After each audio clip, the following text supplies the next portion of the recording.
This is the Sony ZV-E10 vlogging camera. But is it the best vlogging camera for you? In this video, I'm going to talk about 5 reasons why it might be the best vlogging camera for you, and 5 reasons why it may not be. So before we get started, I'm not going to talk about the camera specs. I'll leave a card up here in case you want to see them, but we're just going to talk about the pros and cons of this camera. And the first pro is that this lens up front is interchangeable. So you don't have to leave the lens on. You can swap it out for any one of Sony's many E-mount lenses out there. And Sony has a huge selection of lenses. They range from wide angle and fisheye to telephoto and super telephoto. So you just have a lot more flexibility in terms of what you can shoot with this camera. And that's a big contrast to the Sony ZV-1, which is another Sony vlogging camera. It's a little bit older than this camera, but a lot of people like to use it for vlogging. And the main difference between those two cameras is that the ZV-1 has a fixed lens. It's a good lens, but that lens is your only option. With this camera though, you don't have to stick with the lens. This is the 16 to 50 millimeter kit lens. It's optional. You don't have to use it with this camera. You can get your own lens and use it with this camera. The second reason why the ZV-E10 is a great vlogging camera is its built-in microphone. So a lot of other cameras, they have built-in microphones, but it's not at all obvious about where they are in the camera. And that's not the case with the ZV-E10. The microphone is very obvious. It's here on top, and it's actually a very good microphone. I did another video comparing the ZV-E10 to the GoPro Hero 10 and the DJI Osmo Pocket 2, and the Sony came out on top in terms of sound. Ergonomics are actually pretty good on this whole camera setup, even though it is a little bit heavy, and it'd be a really good test about that little windscreen on top of the ZV-E10 as well. Another advantage is that the ZV-E10 comes with an optional furry windscreen. So this windscreen can go onto the hot shoe mount of the camera here, and it just goes over the top of the microphone. And it's really key for whenever you're out shooting and you've got a lot of wind. This blocks that wind and makes sure that you don't have noisy audio. And that's a really nice feature because a lot of other vlogging cameras, even if they have internal microphones, they don't come with this windscreen. So it's often a secondary purchase that you have to make, or in a lot of cases you have to DIY your own option. So I really like the fact that it comes with the windscreen, and another bonus is that if you want to forgo the internal microphone and add your own microphone, then you can do that. You can take out this windscreen. You've now got a hot shoe mount here, so you can put on your own microphone of choice and plug it into the microphone jack that's here on the side of the camera. The third feature that I love about the ZV-E10 is this background blur button right here. So you know those photos or videos where the subject is clear and in focus, but the background isn't? That blur is known as bokeh, and it can often be really tricky to get that inside of your shot. But in the case of the ZV-E10, all you have to do is press the button and you automatically get that background blur in your shot. And that is really cool, especially when it's paired with the really awesome autofocus inside of this camera. So all of Sony's cameras have really great autofocus, and this camera is no exception. It's got 425 active autofocus points, and also eye autofocus. So it focuses in on your eyes whenever you're in the shot. So that's really convenient for vlogging, especially when it's paired with that background blur button. One key feature that all vlogging cameras have to have is a flip-out screen, and this camera definitely has one. It has an LCD in the back here, which can flip to the side so that whenever you're in front of the camera, you can compose your shots and vlog. Another thing that I love about this LCD is that whenever it's on and you start recording a video, then the LCD has a red box that appears, and it just makes it more obvious that you're filming. Because I've had this issue with other cameras before where I'm trying to vlog or film and I don't know if I'm actually recording.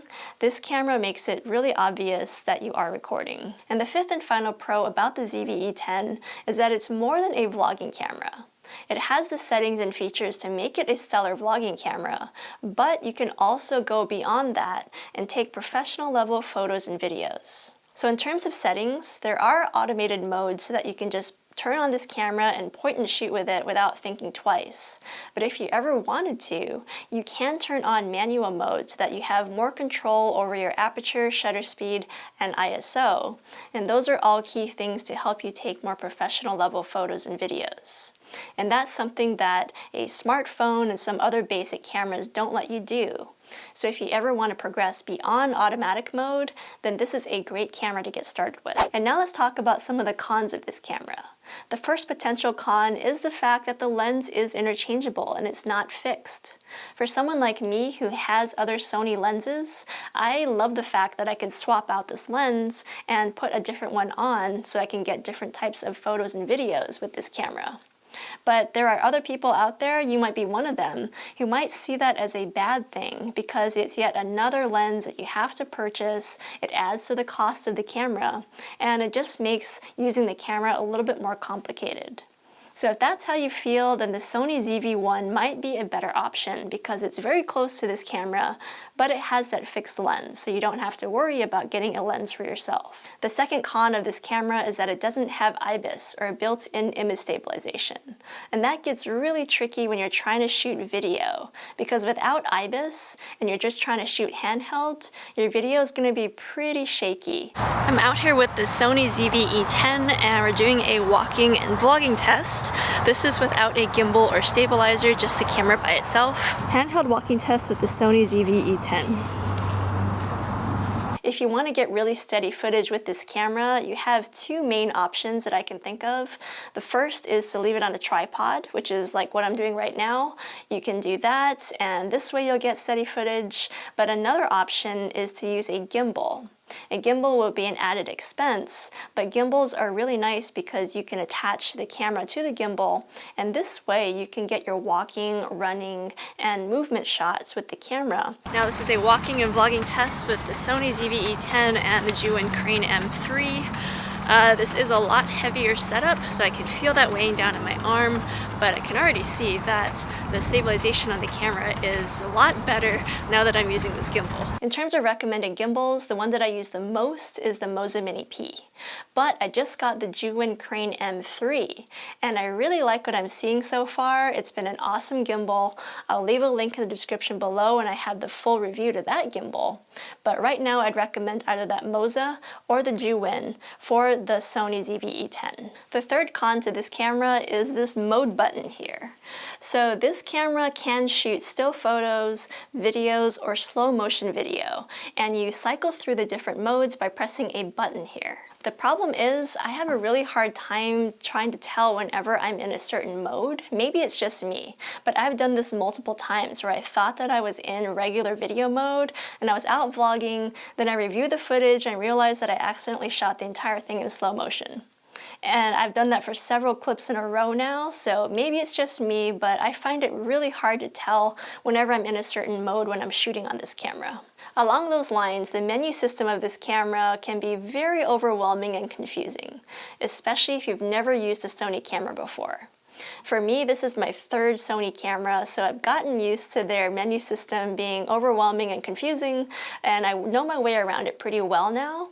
So for me, I picked up this camera and figured it out pretty quickly. But if you're brand new to Sony, then you might need to reserve a day or two or even a couple of weeks getting to know this camera because it can take a little while to learn your way around it. And the fifth con about this camera is the price. It's $800 with the ZV-E10 and this kit lens, and that price can only go up because the kit lens is actually pretty cheap. If you opt to get another type of lens with this camera, then your price is going to increase. One of the reasons why I love the ZV-E10 is that its form factor as well as the image quality reminds me a lot of my Sony a6300, which was the very first Sony camera that I ever purchased. To this day, I still recommend the Sony a6300, the older a6000, or the newer a6600 as one of the best cameras for beginners out there. But if you happen to go for one of those cameras, they're going to cost you a lot more money than this ZV-E10. The a6600 I think is almost double the price of this camera. So in that sense, $800 is a decent price for a camera of this caliber. So at the end of the day, is the Sony ZV-E10 the best vlogging camera for you? That really depends on what you want to get out of a vlogging camera.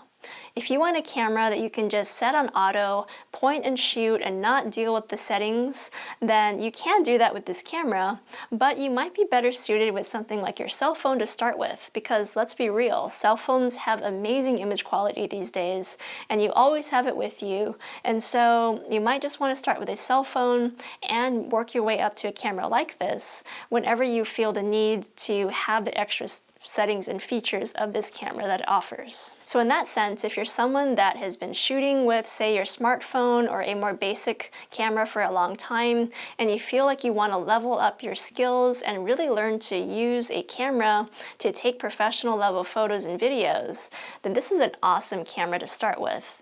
The price point is pretty reasonable, and it gives you all of the features and settings that you'll need to take professional level photos and videos. But let me know what you guys think in the comments below. Do you like this Sony ZV-E10, or do you recommend another type of camera? Let me know in the comments. Thanks for watching, and I will see you in the next video.